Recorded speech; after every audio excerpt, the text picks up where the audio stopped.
Suatu ketika saya berangkat dari Seminari Tinggi Santo Petrus yang berada di Sinaksa di Jalan Gotong Royong, hendak membeli barang menuju kota Pematang Siantar.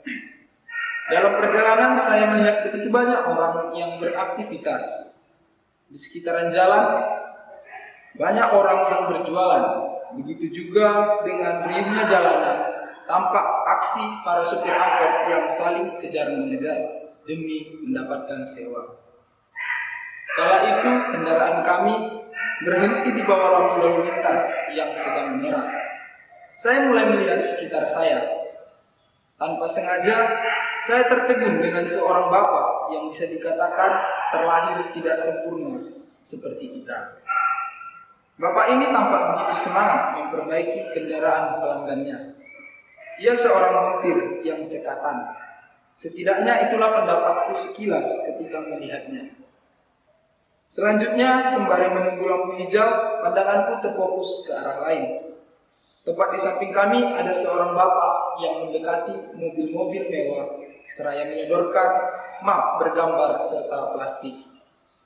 Dari penampilannya, bapak itu adalah seorang pengemis. Bila dilihat lagi, ia tampak begitu sehat dan prima. Namun sangat disayangkan, pekerjaannya hanya pada level itu. Demikianlah realita yang terjadi. Saudara-saudari yang terkasih, kita semua tentu pernah melihat kenyataan yang sama atau menyerupai pengalaman yang saya amati tadi. Hal itu terjadi dalam ketidaksengajaan dan dalam kesengajaan. Mengapa peristiwa itu bisa terjadi? Itulah tuntutan hidup. Saya sendiri pun pernah mengalami hal tersebut. Kemalasan memang dimiliki setiap orang. Hanya saja, kemalasan dapat disingkirkan bila dalam diri kita ada niat untuk menjauhkannya. Rasa malas kerap mendera kita, terlebih bila kita dihadapkan pada beban yang berat. Namun demikian, saya percaya bahwa orang yang peduli kepada dirinya dan sesamanya tentu akan berupaya meniadakan rasa malas di dalam dirinya. Dalam permenungan saya mengenai dua contoh lelaki tadi, saya diajak untuk mengambil sikap yang tepat, terutama untuk diri saya dalam menanggapi hidup ini. Bapak yang pertama menampilkan manusia yang bekerja keras dan peduli akan kenyataan hidupnya. Meskipun keadaannya kurang mendukung, tetapi ia tetap setia dengan pekerjaannya dan sungguh-sungguh mau untuk itu. Sementara bapak yang kedua, bila dilihat dari kondisi fisik, ia pantasnya mampu melakukan hal yang lebih. Akan tetapi, faktanya ia hanya berlaku sebagai peminta-minta di jalan. Saudara-saudari yang terkasih, kita tentu memahami mana yang diharapkan Tuhan untuk kita perbuat. Kisah tadi mengajak kita untuk berani berbenah diri. Sudahkah aku sebagai ciptaan Tuhan yang bersyukur mampu berbuat untuk diriku dan terlebih untuk sesama? Saudara-saudari yang terkasih, Santo Paulus dan saudara-saudaranya mengingatkan segenap jemaat di Tesalonika untuk menjauhkan diri dari orang-orang yang tidak melakukan pekerjaannya dan yang tidak mengikuti teladan yang diajarkan Paulus dan saudara-saudaranya. Dalam bacaan ini, tekanannya ada pada bagaimana saya harus hidup di dunia ini. Pokok pembicaraan selalu terkait dan terikat dengan pekerjaan. Sebab setiap dari kita dituntut untuk itu. Menjadikan hidup berguna bagi sesama, bukan sebaliknya malah menjadi beban bagi orang lain. Teladan mengenai kerja keras dan hidup tertib didasarkan bukan hanya pada kegiatan Paulus sendiri, melainkan juga pada aturan yang diberikan Tuhan Yesus. Berdasarkan ajaran itu, yang menjadi dasar etika hidup bersama adalah, jika seseorang tidak mau bekerja, janganlah ia mendapat makan. Santo Paulus mengharapkan jemaat untuk hidup tertib sesuai aturan. Orang yang bekerjalah yang mendapat makan. Ia mengingatkan jemaat demikian, sebab di antara mereka pasti ada saja orang yang sibuk dengan dirinya sendiri. Saudara-saudari yang terkasih, realitanya banyak orang yang ingin sukses, tetapi tidak mau berbuat apa-apa. Budaya instan inilah yang saat ini mewabah di antara kita. Dalam bayangan kita, setiap kali kita berdoa dan datang ke gereja, kita pasti mendapat apa yang kita harapkan. Sebenarnya sikap seperti ini adalah pandangan yang keliru. Memang benar, Tuhan akan memberikan apa yang kita butuhkan. Namun Tuhan tidak saja memberi apa yang kita butuhkan itu begitu saja. Tuhan juga menuntut usaha dari kita. Bagaimana perjuangan kita untuk mendapatkan kebutuhan kita?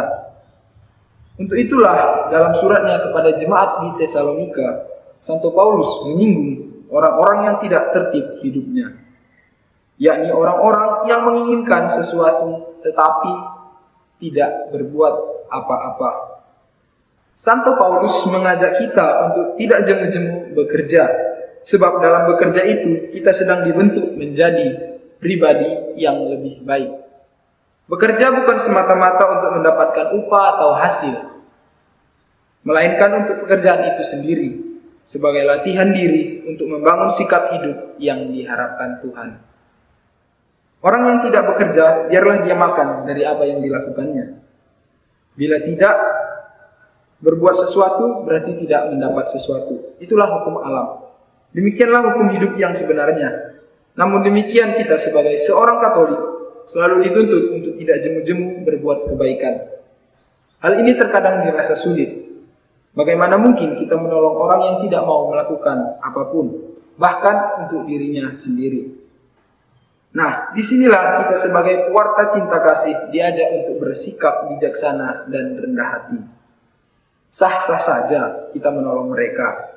Tetapi di samping itu kita pun disahkan untuk menegur mereka agar mereka sadar dan mau berbuat untuk dirinya sendiri. Bila ada orang yang tidak mau mendengar nasihat ini, biarlah dia demikian.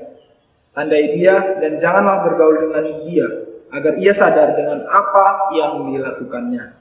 Selanjutnya, janganlah musuhi dia, tetapi tetap tegurlah ia sebagai saudara.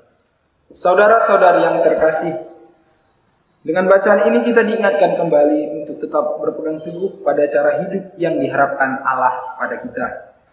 Kita sebagai manusia dituntut untuk seimbang dalam hidup. Seperti Santo Paulus yang memberikan teladan hidup yang baik bersama para rekan-rekannya. Setiap orang yang menghayati hidupnya dengan ketulusan tentu berupaya memenuhi kebutuhan hidupnya dengan bekerja. Ketika kita memahami bahwa bekerja itu baik adanya, selaras dengan itu, kita pun menyadari bahwa hidup kita tidak menjadi beban bagi orang lain. Untuk itu, marilah kita memotivasi diri kita untuk tetap setia pada apa yang kita kerjakan. Meskipun pekerjaan itu kecil dan kurang berarti, tetapi yakinlah dengan bekerja, kita akan membahagiakan sesama. Percayalah bahwa nasihat bijak itu nyata adanya. Orang yang menanam pasti akan menuai. Bila saat ini kita hanya pasif dalam hari-hari dan selalu berharap untuk dilayani, maka kini marilah kita bertindak sebagai aktor utamanya dengan menjadi pelayan. Sebab bekerja itu melayani, dan melayani berarti memberi diri. Tuhan menyukai orang-orang yang senantiasa bekerja dan berusaha. Orang yang mau bekerjalah yang akan diberkati Tuhan. Satu hal yang menjadi tugas penting kita, yakni sebagai seorang Katolik yang diprakarsai dengan kesadaran cinta kasih. Kita pun diajak untuk turut menggerakkan orang-orang di sekitar kita yang belum sampai pada titik pemahaman bahwa sebagai manusia ia harus berbuat bila ia ingin mendapat. Demikianlah tugas kita sebagai nabi cinta kasih akan terlaksana. Kita boleh menang, tetapi sudah menjadi kewajiban kita untuk mengajak sesama menang bersama kita. Sebab itulah inti iman kita, mengupayakan cinta kasih. Dan cinta kasih sendiri akan nyata bila ditampakkan pada sesama. Bekerja membuat kita semakin baik.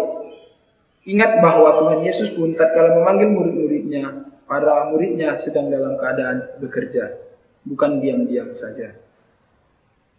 Tiada kata lelah untuk berbuat baik. Tuhan memberiku napas kehidupan dengan tujuan aku harus terus-menerus berbuat kebaikan, yakni dengan bekerja. Dan itulah cinta kasih. berakar pada pengorbanan, dan berbuah pada kasih sayang.